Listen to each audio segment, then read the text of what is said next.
In yesterday's game against the San Francisco 49ers, the Vikings offense really got it rolling.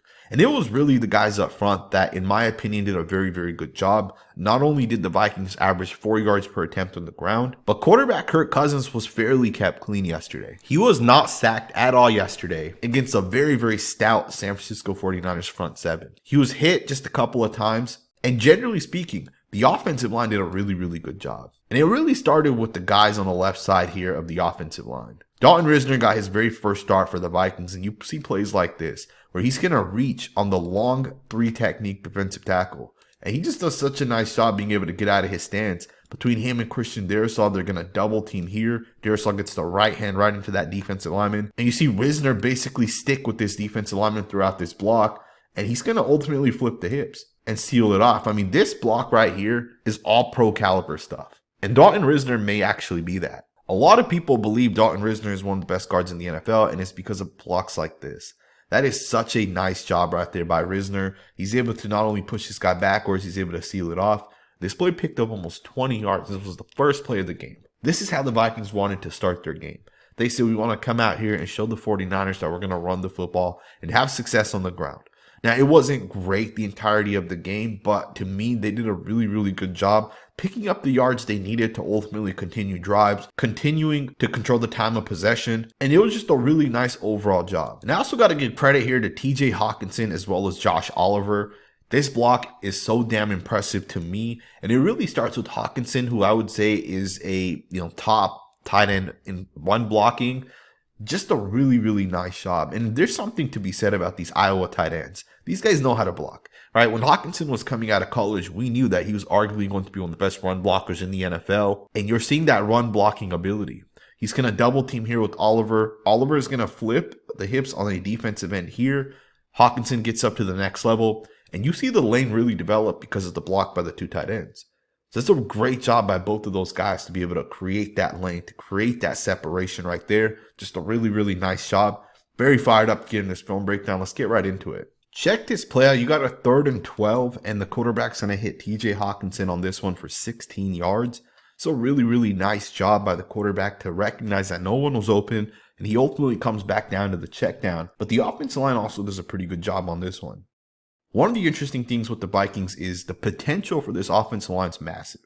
Right, they got a lot of really good offensive linemen, from the left tackle in Christian Darrisaw to the right tackle in Brian O'Neill. The center, I think, is a pretty good center in Garrett Bradbury.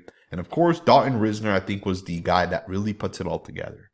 Now, keep in mind, this was the first time he actually started. He did play a couple snaps last week, but this was his first official start. And he looked good. Now, Ed Ingram, I think, is the one question mark that a lot of people have. He really hasn't taken that next step that a lot of people wanted to see him kind of take this year. But I do think from week 1 through where we're at today, he's kind of gotten better and better and better. But I want to show you guys something in this play that Christian Darrisaw is going to do. He's going to utilize what is referred to as a ghost move. And what that means is he's going to kind of just throw his hand out there, and you'll see it right there with the left hand. And that really slows down number 5, the defensive end on this one.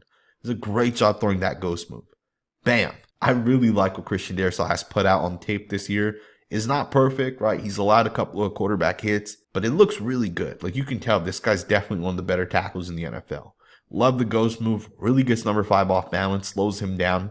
And you can see the quarterback's going to have enough time to be able to get the ball out, and Darrisaw is a big part of it. So that's a great job right there. Let's go ahead and get into the next snap. Check this play out. It's a 2nd and 6, and you're going to pick up 11 yards on this one.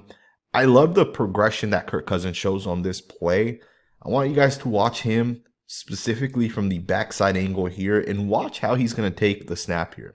As soon as he gets the ball, he's going to angle himself over here to the left, and he's looking over to the left right now. He's not going to like what he sees. He's going to come back over here to the right, and he's going to take the dig route in the middle of the field, which is going to be Jordan Addison. Let's break this play down a little bit. So at the top of your screen here, you're going to get a corner as well as a quick out, which is a variation of smash. And this is really just a high-low read, right? You can take either one of these guys up top. And in this instance, it's not going to be there. Neither of those 2 reads will be there. So the quarterback's going to come back to the deep dig route, which would really be the number 3 option on this route, before possibly checking it down to one of these other 2 guys. And you're going to see Kirk Cousins do a really nice job going through the read. And you can tell that neither of these guys are really open. This is a cover 4, so the 2 safeties are basically going to take the corner away. And you see the corner here who has the flats. And you can see Cousins is already basically off that, and he's going to basically hit the receiver running the dig. And it's just a really, really nice pass to be able to hit his wide receiver. And I also want to give credit here to the coaching staff because they're going to double team with Hawkinson on Nick Bosa as much as they possibly can. And that's the right way forward. Bosa literally did not do anything yesterday, and this was part of why. They double teamed him, they chipped him, they made sure there was a running back on his side if needed. They made sure to give as much help as possible to the right tackle on Nick Bosa. And Brian O'Neill is a great tackle. He can handle himself most of the time, but this right here ensures that Brian O'Neill is never left in a single situation with Bosa, and ultimately, you saw the Vikings game plan kind of work. Now, Ed Ingram on this one is going to lose as well. He has to do a little bit of a better job, if you guys ask me. Not a big deal because he ultimately does give the quarterback long enough.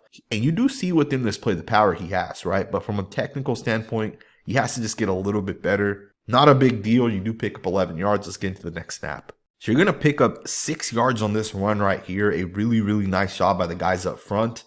This play had so much potential and so much upside. And it just didn't hit because of the fact that the center has a really, really difficult block on this one.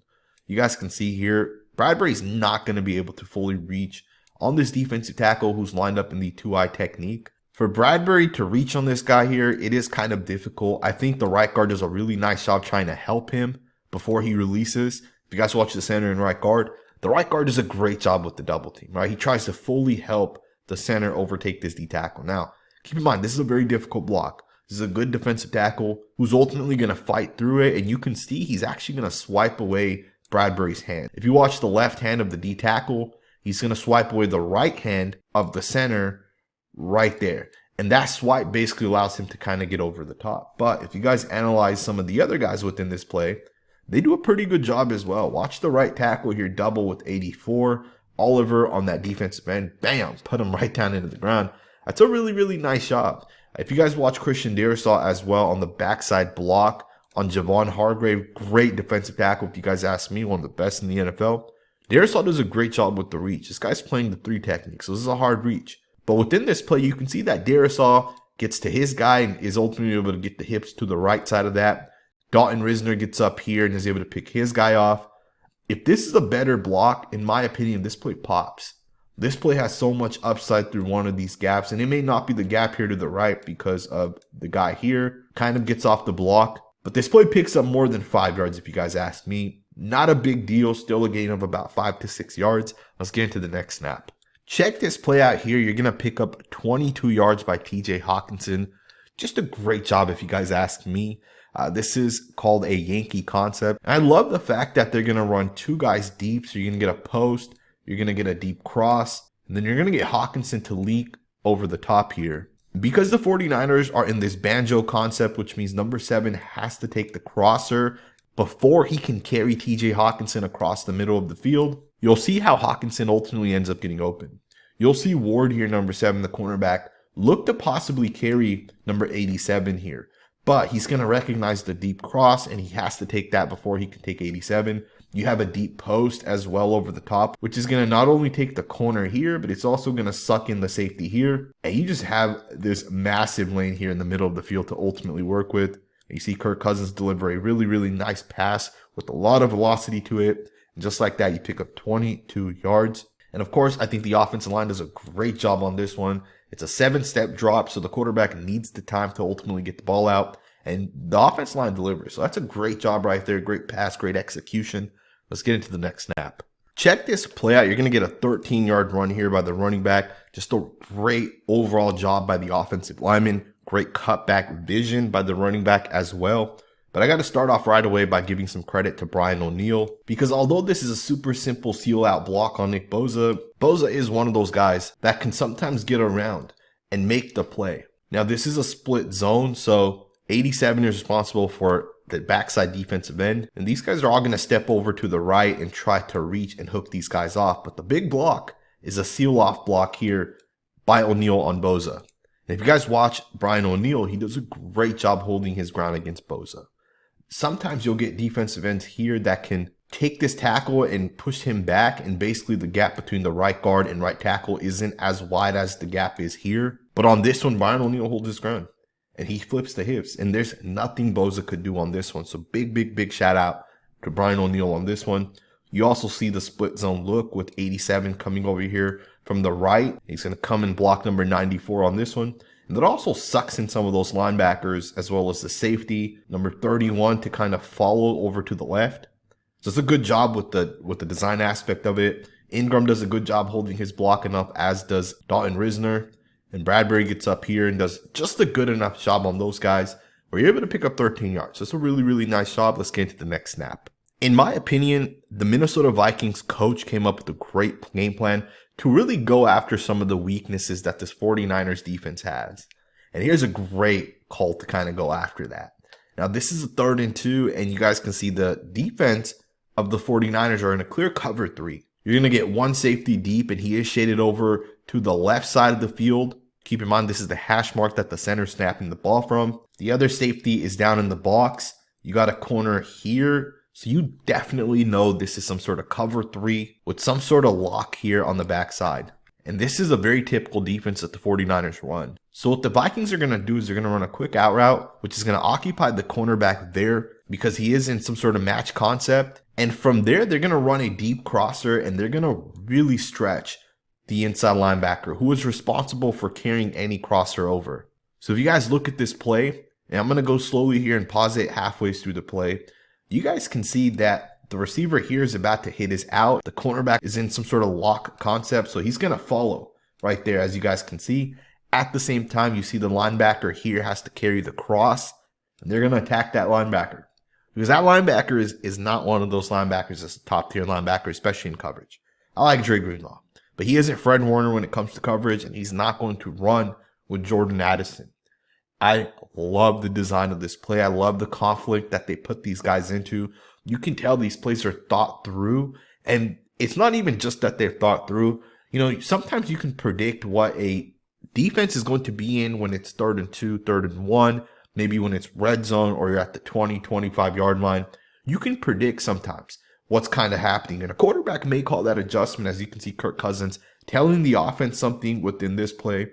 You can tell that the offense knows exactly what the defense is about to do, and they're going to attack that. And I love it. I love the fact that they go exactly to number 57, the inside linebacker. They know he has to carry the crosser. And I can tell you guys right now, Kirk Cousins knew exactly where he was going to go 100% of the time. And he delivers a really nice pass right over the top. That's just perfect execution if you guys ask me.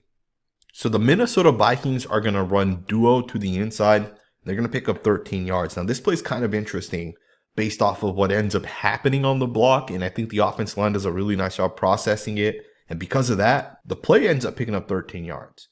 And again, it's interesting based off of what happens with the interior guys, right? From the left tackle over to the center, it's very interesting because the way this play should work is it'll be an out block here, it'll be an out block here, and then you're supposed to get double teams on these guys here, and that's solely based off the alignment in which these guys are in. And the double teams are supposed to go up to these inside linebackers. But what's going to happen is the defense is going to call a run stunt, which means the D tackle here is going to slant super hard towards the left. And what that's going to do is, if you guys watch the left guard here, the left guard's double teaming with the left tackle. But because the stunt comes towards the left side, the center has to pass that guy off to number 66. And you see 66 ends up taking this guy. And now the center has to get up to Fred Warner, but it happens so fast, so quickly. And keep in mind, we're slowing this down to half speed, but in real time, this is so difficult to do. And the offensive line does a fairly good job. They process it well. And it's not perfect, but it works. You can see Risner sticks to his guy. You can see Bradbury gets enough of Fred Warner, although he's off balance there. Warner almost makes the tackle, but you can see that with Bradbury's left hand, he's going to push Warner. And he's not going to be able to wrap up number 31, Cam Akers. And Akers is going to end up picking up 13 yards on this one. That's a great job processing right there, if you guys ask me, by the interior offensive lineman. Now, that last play was duo. This play also is duo. This is how it technically should work. You're going to get the double here up to Fred Warner, double here up to Dre Greenlaw. One of these guys will block out while the other guy will either get the safety, or if there's another guy over here to the right, they'll pick that guy up. And then Christian Darrisaw is going to block out. But the double is going to be on these two defensive linemen. And in slow motion, you can see it work perfectly. So this is how it should technically work. Obviously, the last one wasn't the exact same, but you get the double team blocks there. And those 4 guys are all going to process it up to the inside linebackers. And you can see Cam Akers on this one's going to end up picking up 6 yards. That's a really, really nice job right there. Let's go ahead and get to the next snap. I want to just give a little bit of credit here to Jordan Addison. This may be one of the best plays I've seen this season so far. This is such a great job to be able to rip away the interception by Ward, who had an interception earlier in the game. And on this one, you see Addison basically just strip it away. I mean, it does not get better than this. The O-line does a great job picking this up. This is a cover 0, so you're bringing everybody on a blitz and you're playing man-to-man in the back end. And just like that, Addison's able to do a really, really nice job stripping it away from Ward. And of course, he's going to run this for a touchdown. That's a great job by the rookie. Let's go ahead and get to the next snap. Now, I know this game was not perfect for the Minnesota Vikings. You know, there were plays where Kirk Cousins was hit. There were plays where he was pressured a little bit. There were run plays that ended up losing 4 yards, like the one in the fourth quarter towards the end of the game. And I know it wasn't perfect, but the offensive line is really coming together. I thought Ed Ingram had a much better game today than he's had sometime in the past. I felt like when the Minnesota Vikings really needed to put the game away, the offense did a fairly good job. Obviously, they weren't able to fully put it away and convert the first down, but I felt like they still did a good enough job where they helped keep the 49ers on the field as long as possible, right? Really tried to win that time of possession battle. There's always these type of games every single season where you're playing great teams and it's really going to come down towards the end of the game. Overall, I felt like the O-line has gotten a lot better, especially once they added Dalton Risner. It's definitely getting better and better. And I think by the time the season comes to an end, the Vikings should have a top tier offensive line. Hope you guys enjoyed this video. If you did, consider subscribing, and I will see you guys next time with another video.